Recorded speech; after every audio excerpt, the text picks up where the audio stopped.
Hello সবাইকে। অনেকদিন পর একটা ট্রাভেল ব্লগ নিয়ে এলাম। দিনটা ছিল মার্চ 2024। আমরা যাচ্ছি সান্দাকফু, পশ্চিমবঙ্গের সর্বোচ্চ পর্বতশৃঙ্গ। রাত্রেই আমরা দার্জিলিং মেলে চড়ে গিয়েছিলাম, আর এখন আমরা আমাদের আগে থেকে বুক করে রাখা গাড়িতে করে যাচ্ছি মানেভঞ্জন। সান্দাকফু যেতে হলে এই জায়গাতে আসতেই হয়, এখানেই পারমিশন করাতে হয়, আর আইডেন্টিটি প্রুফ দিয়ে এখান থেকেই সান্দাকফুর গাড়ি বুক করতে হয়। আমরাও এখান থেকে সান্দাকফুর গাড়ি বুক করে নিয়েছি। রাস্তা কিন্তু খুব ভালো, পাহাড়ে অনেকবার এলেও এই রাস্তায় যাওয়ার আনন্দটা একদমই আলাদা। চারিদিকে রডোডেনড্রনের ফুল, যা সত্যিই অসাধারণ। টুমলিং 10,000 ফিট ওপরে অবস্থিত। এই টুমলিংয়ে আমরা 2 রাত্রি থাকব, তার সঙ্গে সঙ্গে আমরা যাব ধোত্রে, সেখানে আমরা 1 নাইট থাকব। তো টুমলিং থেকেই আমরা একদিনের জন্য সান্দাকফু যাব, কিন্তু রাত্রে আবার ফিরে আসব। টুমলিংয়ে শিখর লজে আমরা পৌঁছে গেছি। হোটেলের মধ্যেই ছিল বিভিন্ন ফুলের সম্ভার, আর এটা হলো রডোডেনড্রন ফুল, যা নেপালের জাতীয় ফুল। এই থেকে অনেক মেডিসিন তৈরি হয়। আমরা প্রকৃতিপ্রেমী, তাই হোটেলের রুমে বসে না থেকে ব্যাগ রুমে রেখে বেরিয়ে পড়েছি নিজের মতন করে পরিবেশটাকে উপভোগ করতে।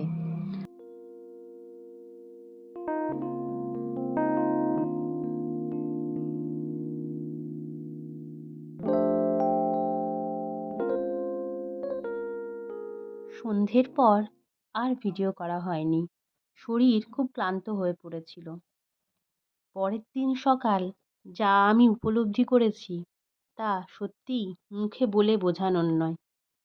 হ্যাঁ, স্লিপিং বুদ্ধা ক্যামেরা জাস্টিস করছে না। চোখে যা দেখছি তার 20% মাত্রই ক্যামেরাতে বোঝানো যাচ্ছে। সত্যি অনবদ্য এক অভিজ্ঞতা। জাস্ট রাস্তায় বসেই সকালটা এইভাবেই এই যে রাস্তা ফেলা যায়, এই রাস্তার একদিকে নেপাল আর একদিকে ভারতবর্ষ। আমরা এই রাস্তাটার উপরে বসেছিলাম, আর আমরা যে হোটেলটায় ছিলাম সেটা ছিল কিন্তু নেপালের মধ্যেই। এই টুমলিংয়ের সামনেই একটা রয়েছে মনেস্ট্রি। মনেস্ট্রিটা ছোট হলেও খুব সুন্দর। রাস্তা থেকে হেঁটে গিয়ে এই মনেস্ট্রিটাতে বেশ অনেকটা সময় কাটানো যায়। হোটেলে ব্রেকফাস্ট করে আমরা বেরিয়ে পড়লাম সান্দাকফুর উদ্দেশ্যে, যা আরও অনেকটা উপরে অবস্থিত। রাস্তাটা সত্যিই খারাপ, তবে এতটাও না। আমরা ইউটিউবে অন্যান্য অনেক ব্লগ দেখেছিলাম, যেখানে সত্যিই খুব ভয় হয়েছিল দেখে, বাট সত্যি আমাদের অভিজ্ঞতা একটু আলাদা। রাস্তা আমরা পুরোটাই গাড়িতে চড়েই গিয়েছিলাম, নামতেও হয়নি। রাস্তায় হাওয়া ছিল অনেক বেশি, তোমরা বুঝতেই পারছো, কিন্তু রাস্তার সৌন্দর্যও ছিল অসাধারণ। মার্চ মাসে গিয়ে আমরা উপরি পাওনা হিসাবে একটু বরফও পেয়েছিলাম। নর্মালি এই সময় বরফ আশা করা যায় না। এখানের ওয়েদার কখনো পরিষ্কার, আবার পরক্ষণেই মেঘে ঢেকে যাচ্ছে। প্রকৃতি একটা অপরূপ যেন খেলা খেলছে, মনটা যেন মুগ্ধ হয়ে যাচ্ছিল। নিজেদের মতন করেই বরফ নিয়ে আমরা আনন্দে মেতে উঠেছিলাম।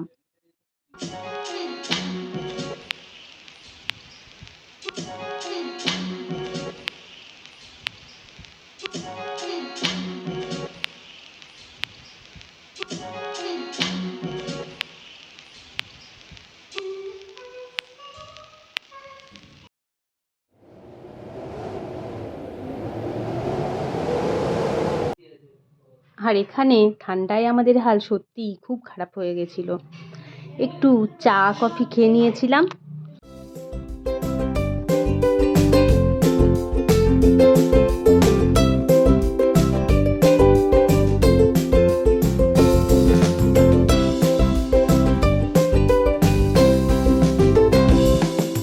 ফেরার পথে এরকম একটা জায়গায় সত্যি দারুণ লেগেছিল। দেখো ওয়েদারটা কীরকম, পুরো চারিদিকে ফগ ঢেকে আছে, সুন্দর।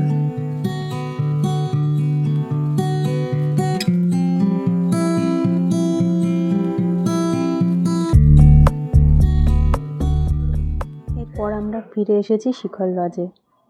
এখানে ডিনারের আয়োজন চলছে। আজ চাইনিজ হবে। এখানে মোমোর প্রিপারেশন চলছে। দেখো কি সুন্দর এরা বানাচ্ছে সব। আবার ওইদিকে দেখলাম চিলি চিকেন। বাও, সত্যি সারাদিন ওরা এই কাজ নিয়েই ব্যস্ত হয়ে থাকে। এই দেখো চিলি চিকেন, যথেষ্ট পরিষ্কার পরিচ্ছন্ন কিন্তু। আর ইনি হলেন এই লজেরই কর্ণধার। চারিদিকে দেখো কি সুন্দর গুছিয়ে রেখেছে। আর এখানে ফ্রাইড রাইস, নুডলস এইসবেরও সব প্রিপারেশন চলছে। রাত্রে ডিনার করে আমরা শুয়ে পড়েছিলাম, সেভাবে আর ভিডিও করা হয়নি।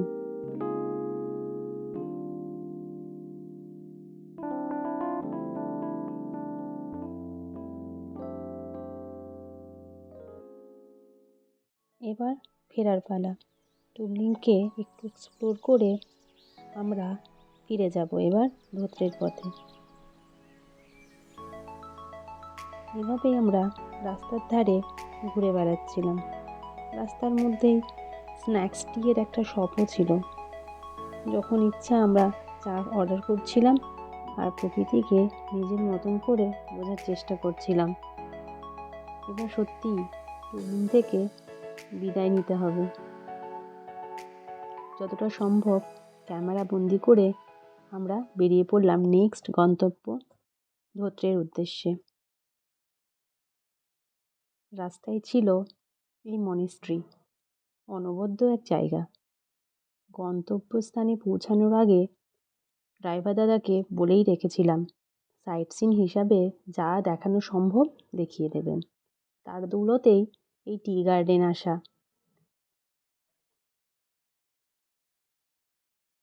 এই টি গার্ডেনটি নেপালে অবস্থিত। সেদিনের ওয়েদার খুব ভালো ছিল এবং পরিষ্কার ছিল। যাই হোক, কিছু ভিডিও এবং পিক আমরা তুলে নিয়েছিলাম।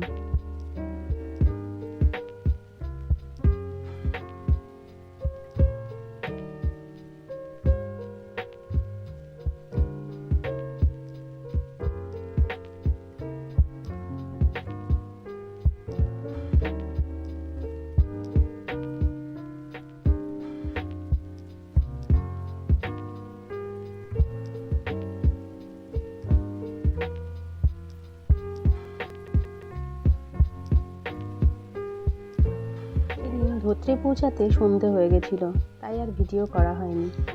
নেক্সট ডেতে আমাদের হোটেল শেরপা হোমস্টে থেকে এইরকম ভিউ,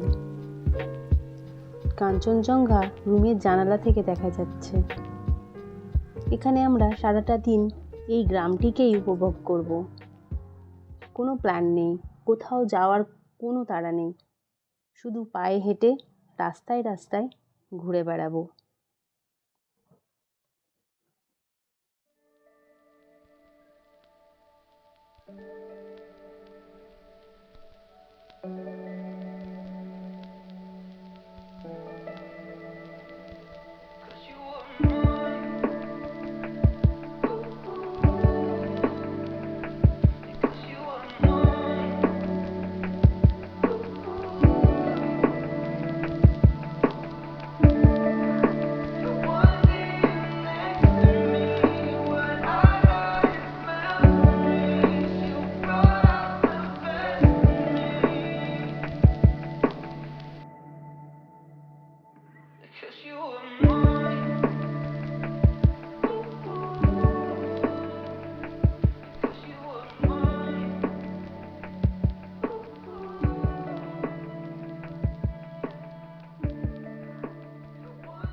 আর এখানে দেখো ওরাও কিন্তু বন্ধু পেয়ে গেছে, লোকাল বন্ধুদের সাথে ক্রিকেট খেলতে শুরু করেছে। আর সামনেই ছিল রডোডেনড্রনের বাগান। এখানে তোমরা ট্র্যাক করে গেলে সোজা টুমলিং পৌঁছে যাবে। তোমরা এভাবেও ট্যুরটা প্ল্যান করতে পারো। প্রথমে ধোত্রে এসে ট্র্যাক করে টুমলিং। জায়গাটা দেখো পুরো লাল লাল ফুলে সেজে উঠেছে, কি অসাধারণ লাগছে বলো। এখানে অনেক ফটো এবং ভিডিও তুলে আমরাও সব ফিরে এলাম। এরপর দুপুরেই আমাদের ট্রেন, বন্দে ভারত।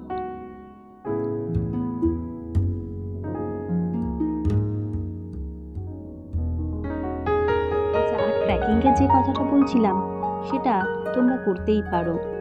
আমরা অ্যাকচুয়ালি জানতাম না বলে করিনি। প্রথমে তোমরা ধোত্রে এসো, ধোত্রে থেকে ট্র্যাক করে টুমলিং যেও। সত্যি কথা বলতে অনেককেই দেখলাম ট্র্যাক করে টুমলিং যাচ্ছে, এমন কিছু কষ্টের নয় কিন্তু। আমরাও প্রায় হাফ চলেই গেছিলাম, কিন্তু যেহেতু আগেই আমরা টুমলিং ঘুরে এসেছি তাই জন্যে আমরা আবার হেঁটে ফিরে এসেছিলাম। তো সবাই এরকম প্ল্যানটা করতেই পারো। এবার আমরা ফিরে এলাম হোটেলে। এবার আমাদের ফিরে যাওয়ার পালা। তাড়াহুড়ো করে লাঞ্চ করে আমরা বেরিয়ে যাব। লাস্ট একবার কাঞ্চনজঙ্ঘা দেখে নিলাম। আর দেখো ভিউটা কি সুন্দর লাগছে, পুরো স্লিপিং বুদ্ধ বোঝা যাচ্ছে কিন্তু।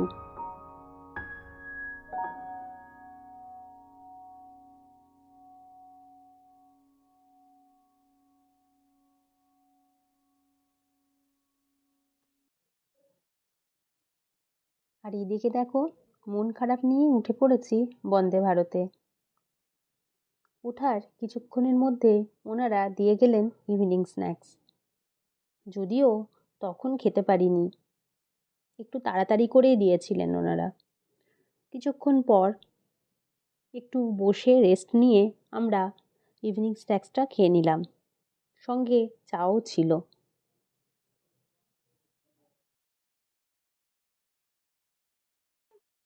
এরপর চলে এসছে ডিনার। ডিনারও ছিল খুব ভালো, ছিমছাম।